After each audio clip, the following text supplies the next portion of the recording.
Sample exam 6, problem number 19. Let x1, x2, x3 be a random sample from a normal distribution with mean not equal to 0 and variance equal to 1/24. What are the values of a and b respectively in order for L equal to this linear combination a x1 plus 4x2 plus b x3 to have a standard normal distribution? Sample exam 6, problem number 19. We want to make the estimator have a standard normal distribution. And so we take the expected value of L, which we bring in the expectation. It's a linear operator, so it's a times expected value of x1 plus 4 times expected value of x2 plus b times expected value of x3, and then we get this. And we want to set it to 0 because we want it to be a standard normal distribution. And then we take the variance of L, and then we have to square the number when we bring it out, and the variance 16 b squared, and then each of the variances is 1/24. So that's where we get the 1/24.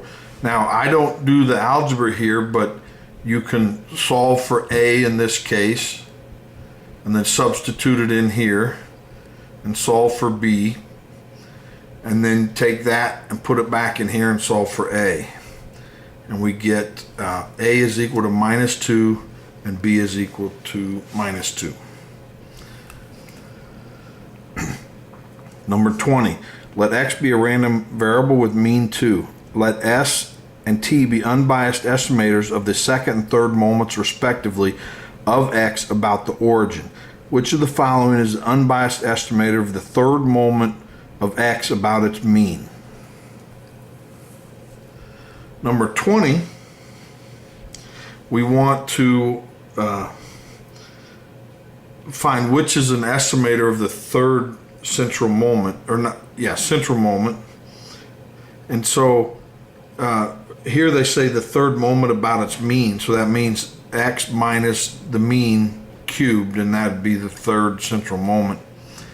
And the expected value of x squared is 2, so we put a 2 there, and then we expand this and we get the expected value of this polynomial.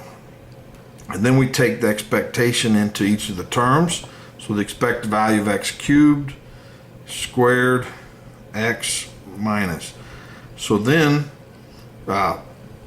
this x, we know its mean is 2, so that's 2 times 12 is 24 minus 8, we get 16.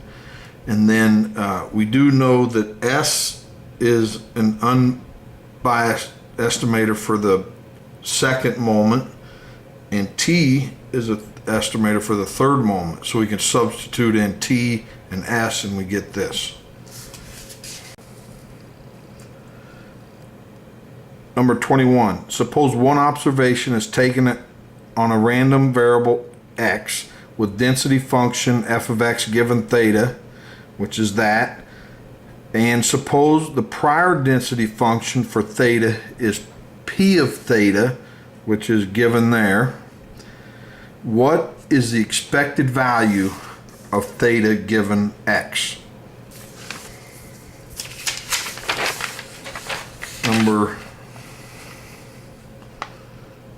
Number 21, we want to find the expected value of theta given x.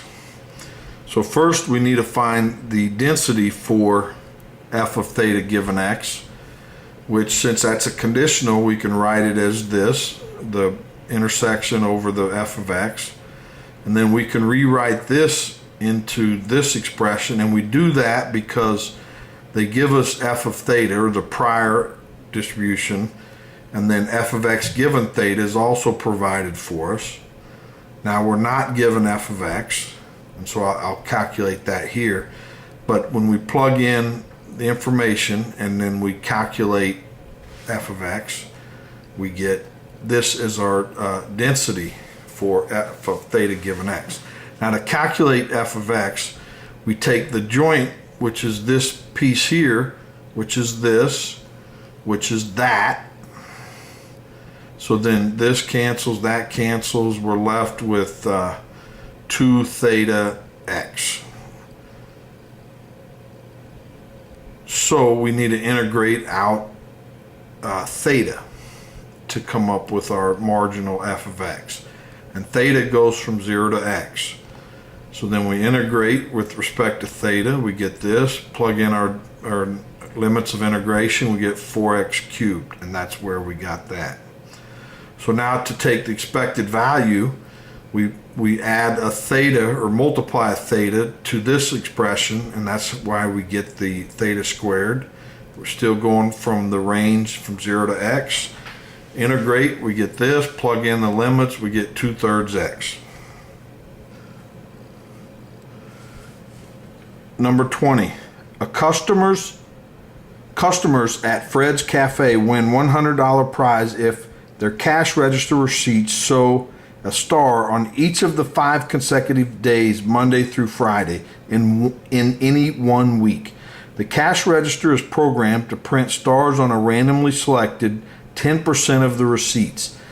If Mark eats at Fred's once each day for 4 consecutive weeks, and if the appearance of the star is an independent process, what is the probability that Mark will win at least $100? Now, number 22 is an interesting problem. So if we let D be a 1 or 0, and it's a 1 if there's an asterisk on our receipt on day I on week J, and the D, I, J's are independent.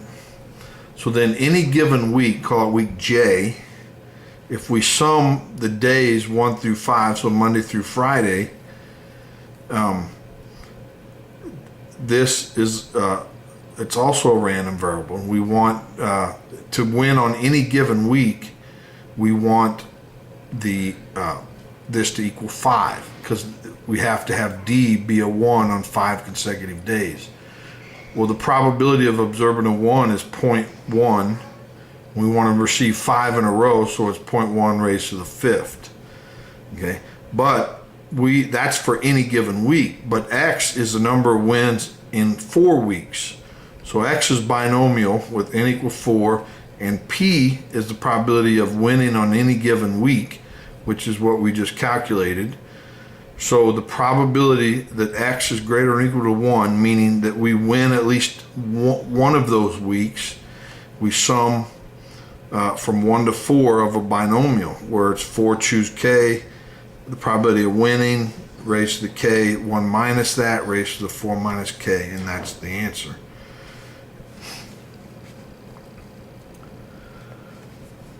Number 23. Let x and y have the joint density function f of x, y equal to 2x when x is between 0 and 1, y is between 0 and 1. What is the probability that x plus y is less than 1 given that x is less than or equal to 1/2? Now 23,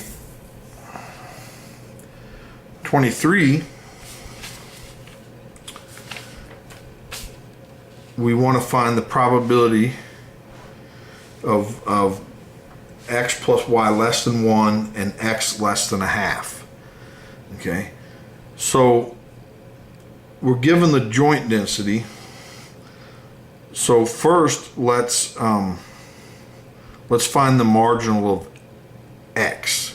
That means we take the joint density and integrate out y, and y goes from 0 to 1.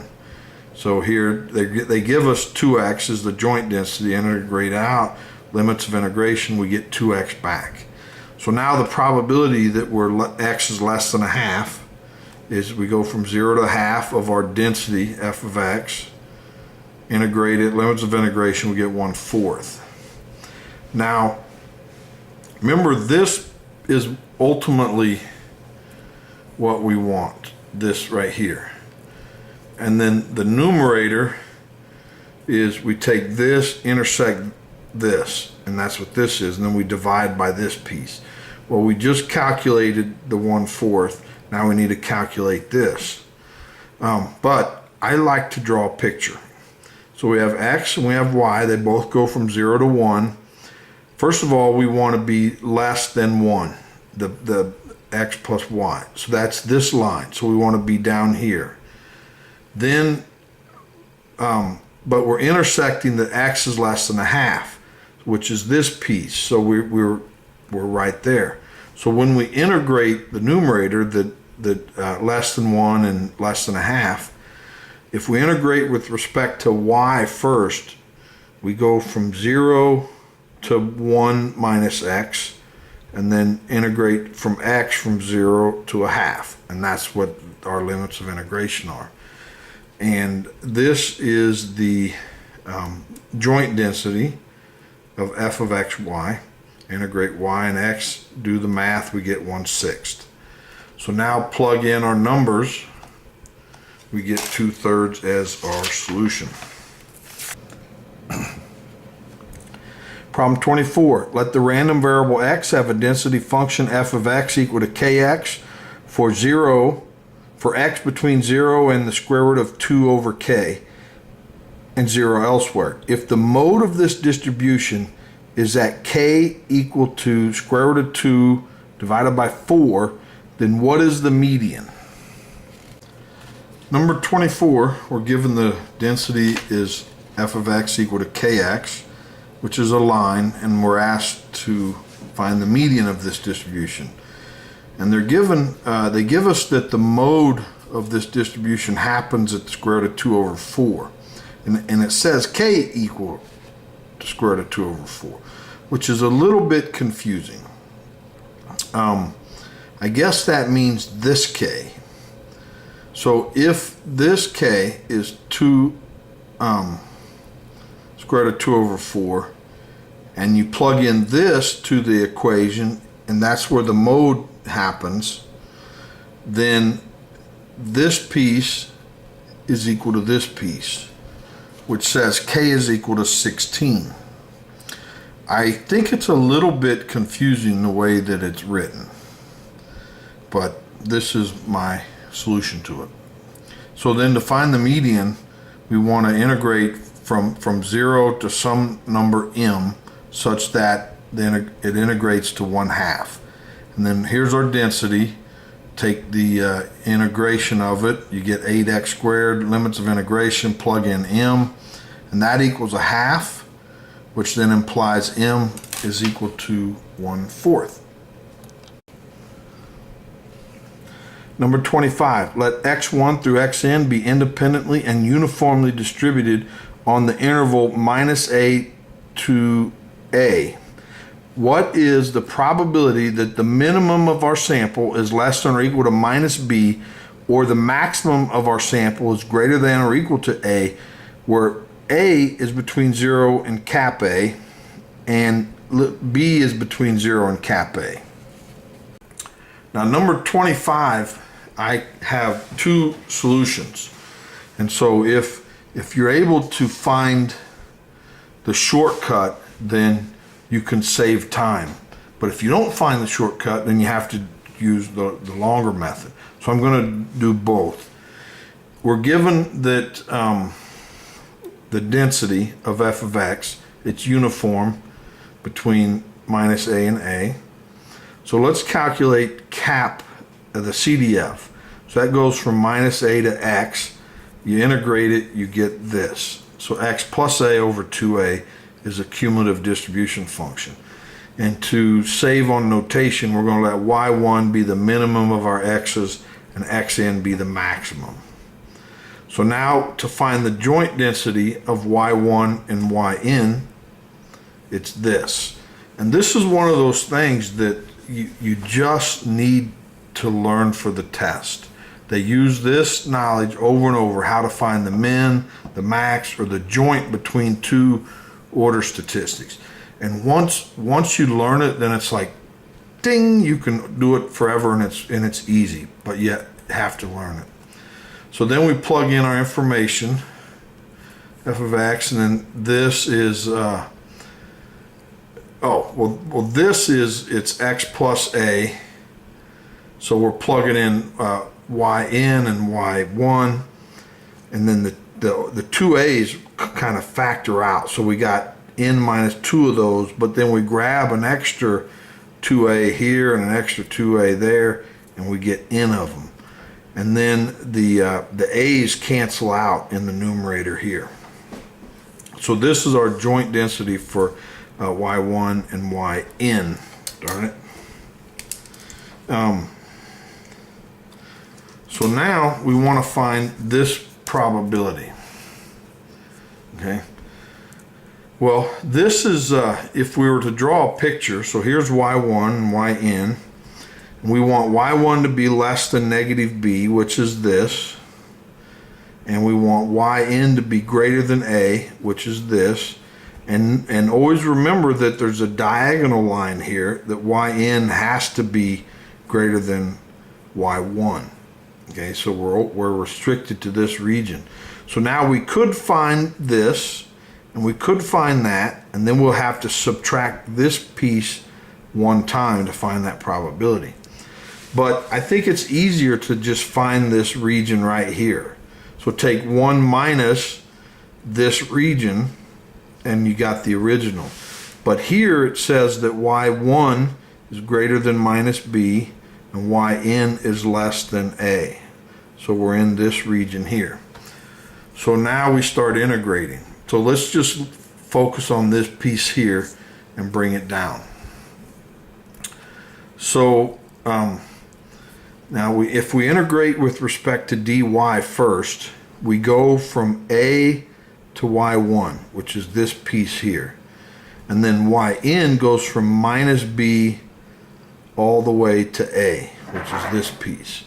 So then I bring out from our joint density, which is here, the pieces that are constant with respect to yn and y1, and we're left with this. So now we integrate with respect to yn first, and we get this. Now notice that it ends up, you'd have to divide by n minus 1, and then you subtract or add 1. So that n minus 1 cancels with one of those, and then you just get n minus 1. So you plug in the limits of integration into yn, and notice when we plug this in, it gets 0, so it drops out. So there's really only a, and that's what this is. Now we integrate this with respect to y1, and then we end up dividing by n and then adding 1, so that n cancels with there. So that's why there's no n out front here. And then the chain rule, we get a negative out front. Limits of integration, we plug in a, it goes to 0, so it goes away. Plug in b. Anyway, we get this, and then bring that under it, we get a plus b over 2a raised to the nth. So to continue, this is the original probability we're interested. So you take 1 minus what we just calculated. Okay, so that's if your mindset is use order statistics. Now there's an easier way. So again, we're focusing on that second piece of the problem, which is this piece. So you have to sort of remember, you have to figure out to take the 1 minus. Otherwise it becomes a much tougher problem. So we're going to focus on that second piece of the probability. And that is the minimum has to be greater than minus b. So that means all the data has to be greater than minus b. And if the maximum has to be less than a, that's saying all the x's have to be less than a. So all the x's have to be between minus b and a. That's what this probability says. Well, each of these x's are independent. So we can find the probability of one of them and then raise it to the nth power. But this can be just calculated by f of a minus f of minus b. Just standard probability, raised to the nth. So then when you plug this into the CDF and minus b into the CDF, then things cancel.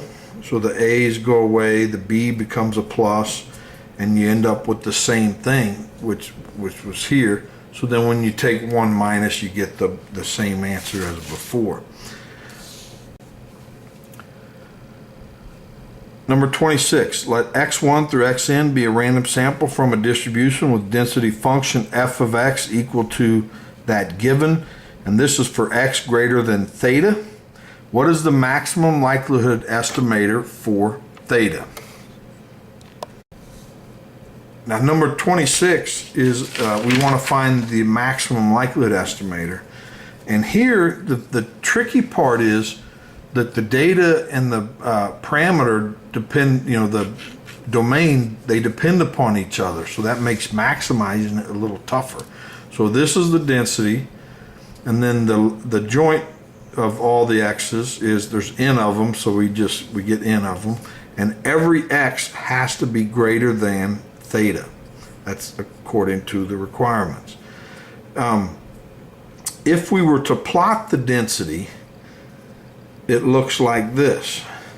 So remember, it's only for x greater than theta. If this restriction wasn't there, it would look like a normal distribution. They'd have to have a different constant out front, but it'd be normal. But it's not. We're only greater than theta. So where is this density maximized? It's maximized right there at theta. So when we are given all our x's, the value that maximizes it is going to be the smallest x in here.